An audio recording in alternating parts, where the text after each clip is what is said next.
अस्सलाम वालेकुम नाज़रीन, मैं हूं आपका मेज़बान गुलाम मुर्ज़ा भुट्टर। आप लोग देख रहे हैं 9 न्यूज़। हमारे प्रोग्राम का नाम है पार्लियामेंट से पाकिस्तान।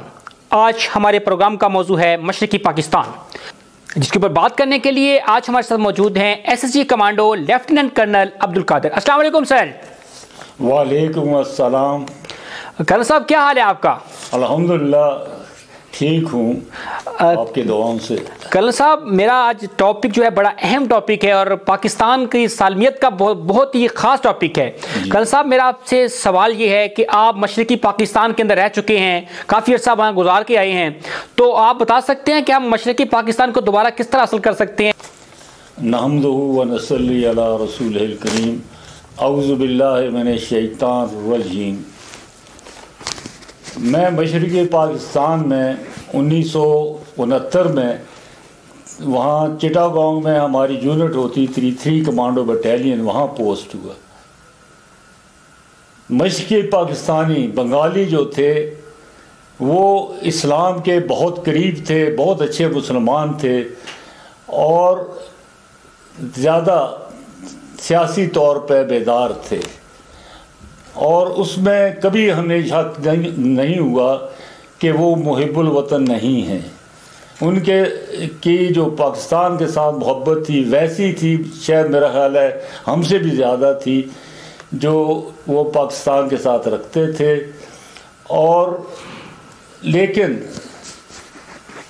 बदकिस्मती से हमारे मगरबी पाकिस्तान से फ़ौज जो भी थी वो ज़्यादातर उनका ताल्लुक मगरबी पाकिस्तान से था, और ज़्यादातर वो जो छावनियाँ थी उसमें हमारे फ़ौजी थे, और उनका इंटरेक्शन, उनका जो मेल जोल होता था बंगालियों के साथ, वो कोई इतना काबिल कदर नहीं था। और हमारी जो सोच थी उनके बारे में, उनकी रंगत की वजह से या कुछ और वजूहात थी, वो यही थी कि हम जो हैं वो उनसे बरतर हैं, बेहतर हैं, और वो जो हैं उनको आप किसी तरीके से भी ट्रीट कर सकते हैं, उनके साथ सलूक कर सकते हैं। ये बड़ी बदकिस्मती थी, ये सोच न जाने कैसे दर आई थी, लेकिन ये मौजूद थी, ये हमें एडमिट करना पड़ेगा। मैं वहीं पे था 3 कमांडो में, तो कुछ एजिटेशंस ऐसा ऐसा शुरू हो चुकी थी।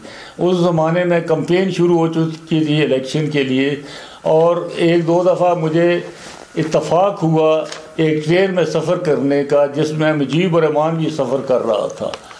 वो जिस जगह भी रुकता था हज़ारों की तादाद में लोग आकर उसकी तकरीरें सुनते थे, और लगता ऐसा था कि वो लोगों को मगरबी पाकिस्तान के ख़िलाफ़ भड़का रहा है। इस तरीके से उसे मौका दिया गया एक पूरा साल कि वो मगरबी पाकिस्तान के ख़िलाफ़ जहर उगलता रहा, कोई रोक टोक के बग़ैर।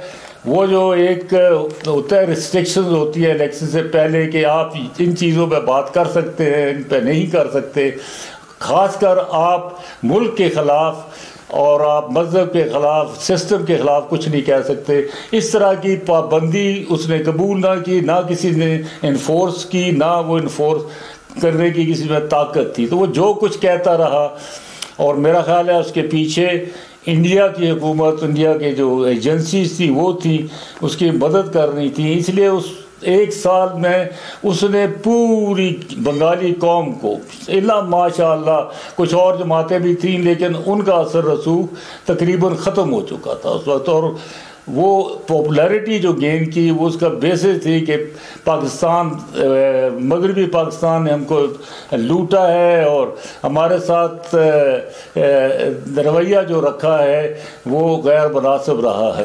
तो ये प्रोपेगेंडा। जी कर्नल साहब, आप क्या कहते हैं कि जिस वक्त वो ऐसा प्रोपेगेंडा कर रहा था, रियासत पाकिस्तान के खिलाफ प्रोपेगेंडा कर रहा था और बंगाली कौम को अपने मुल्क के खिलाफ भड़का रहा था, तो उस वक्त हमारे रियासती इदारे सोए हुए थे क्या?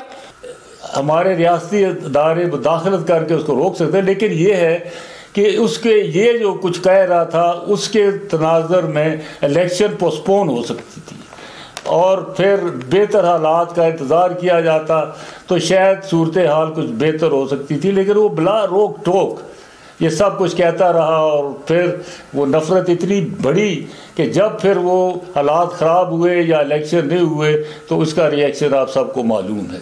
कर्नल साहब, इंडिया जो है मुक्ति बामी के जरिए वहाँ पर वहाँ की आवाम की ब्रेन वॉशिंग करता रहा, वहाँ के नौजवानों की ब्रेन वॉशिंग करता रहा। इस हवाले से क्या आज तक किसी ने इंडिया के ऊपर ऐसी बात क्यों नहीं की?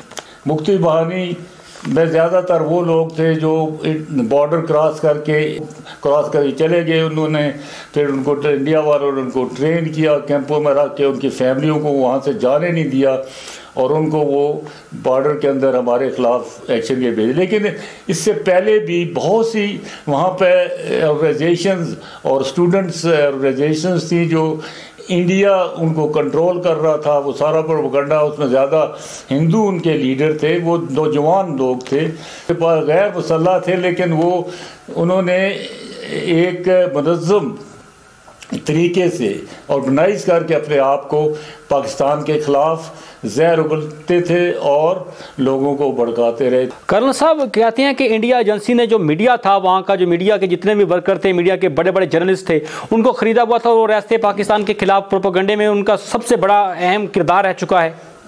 इसमें तो कोई शक नहीं कि इंडिया हमारे हमेशा ख़िलाफ़ रहा।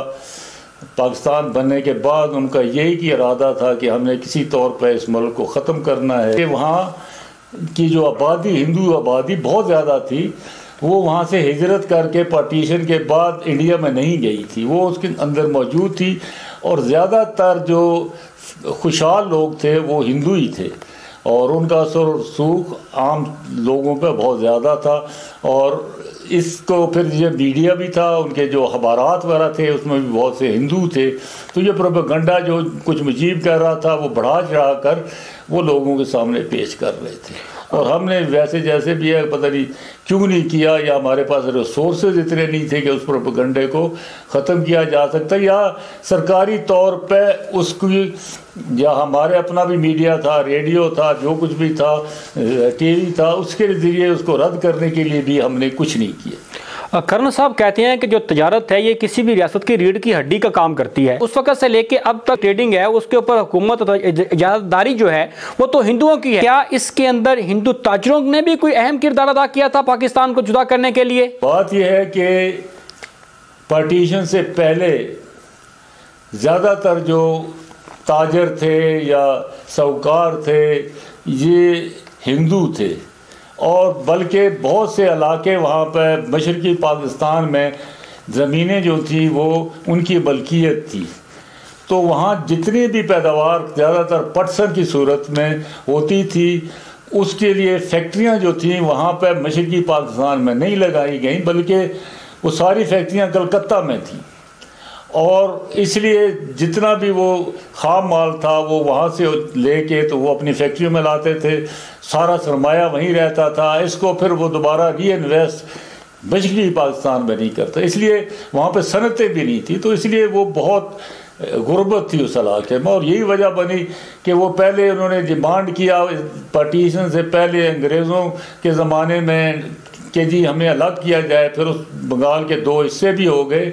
वो बेसिक वजह यही थी कि माशी तौर पर उनका वो गलबा था मगरबी पाकिस्तान के हिंदू ताजरों का। कर्नल साहब, आप क्या कहते हैं कि अगर मशरक़ी पाकिस्तान की आवाम को पाकिस्तान से मोहब्बत नहीं थी तो फिर 1906 के अंदर जो है वहाँ ढाका के अंदर मुस्लिम लीग की बुनियाद क्यों रखी गई? उन लोगों ने मुस्लिम लीग को क्यों बनाया? खास था कि हिंदुओं के होते हुए उनकी हालत जो है वो बेहतर नहीं हो सकती थी। हर तरह से एजुकेशन में वो छाए हुए थे, जो सरकारी महकमों में ज़्यादातर हिंदू थे।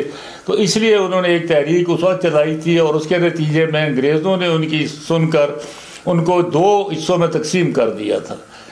तो इसलिए उन्होंने ही वहाँ से तहरीक, जब पता लगा कि अंग्रेज़ जा रहे हैं तो उनको तो यह खौफ था कि अगर अंग्रेज़ चले गए तो फिर हिंदुओं के साथ हमारा जो है वो गुजारा नहीं होगा, बल्कि हमारी हालत इससे भी बदतर हो जाएगी।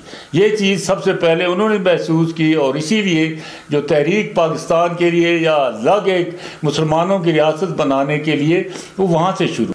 कर्नल साहब, आप उस खित्ते में रहे हैं, वहाँ की जो आवाम थी, वहाँ के जो नौजवान थे, वहाँ के जो आवाम थी, जो बुज़ुर्ग थे, उनका पाकिस्तान के बारे में क्या रवैया था? वो तो एक ही पाकिस्तान को मानते थे, उनको तो ट्रेन किया गया था, इंडिया ने ट्रेन किया था, उनकी तो ब्रेन वॉशिंग की गई थी। लेकिन आप क्या कहते हैं कि उनका पाकिस्तान में आप लोगों के साथ लहजा कैसा था? पाकिस्तान से मोहब्बत करते थे, फ़ौज से भी मोहब्बत करते थे और उनको एहसास था कि ये फ़ौज ही है जो उन्होंने हमें इंडिया से या किसी मुमकिन हमले से इसने बचाना है।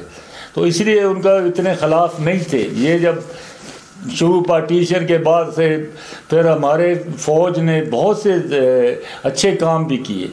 जैसे ये सलाब आए, मुझे याद है कि आज़म खान गवर्नर थे वेस्ट पाकिस्तान के, लेफ्टिनेंट जनरल आज़म खान, वो सुन रहे वो सलाब में वो निक्कर पहने हुए, मुझे अभी तक याद आता है कि वो सलाब में पानी में घुटने तक वो डूबे चल रहे थे, लोगों की मदद की। तो इस लिहाज से भी वो पाकिस्तान के साथ या वेस्ट पाकिस्तान के साथ मोहब्बत करते थे। ये आप नहीं कहेंगे शुरू से वो कुछ थोड़ी सी एजिटेशन शुरू हुई थी लैंग्वेज के इशू पर कि जी बंगाली लैंग्वेज होना चाहिए, वो भी हिंदुओं ने भड़काया, हिंदू उस्तादों ने भड़काया कि जी लैंग्वेज जो है जो सेपरेट होनी चाहिए। वरना थोड़ी एजुकेशन जो कुछ अरसे के बाद वो इतनी रही होगी थोड़ी बहुत, लेकिन इतनी ज़्यादा उसमें तकवीत नहीं थी कि वो हमसे वो अलहदा होने की कोशिश करते या वो हमसे नफरत करते। अर्नल साहब, आप SSG कमांडो हैं, आप जानते हैं कि अगर आपने किसी खित्ते के अंदर आपको पता है कि आपके साथ दोनों तरफ से मशरकी और मगरबी तरफ से दुश्मन बैठा हुआ है, वो किसी वक्त भी आपके ऊपर अटैक कर सकता है, सरहदों के ऊपर वो अपनी फौज कशी कर सकता है, तो उस वक्त क्यों वन डिवीजन फोर्स वहां पे क्यों रखेगी सर? ज्यादा फौज क्यों नहीं बढ़ाएगी मशरकी पाकिस्तान के अंदर? ये भी एक अजीब सी बात है। इसमें डेफिनेटली हम ब्लेम कर सकते हैं अपनी उस वक्त की क़यादत को कि इतनी फ़ौज नहीं रखी गई। अब आप देखें कि इंडिया के साथ वहाँ पे 4000 किलोमीटर का बॉर्डर था और उसके लिए सिर्फ एक डिवीज़न फ़ौज जो तकरीबन 20,000 के करीब होती है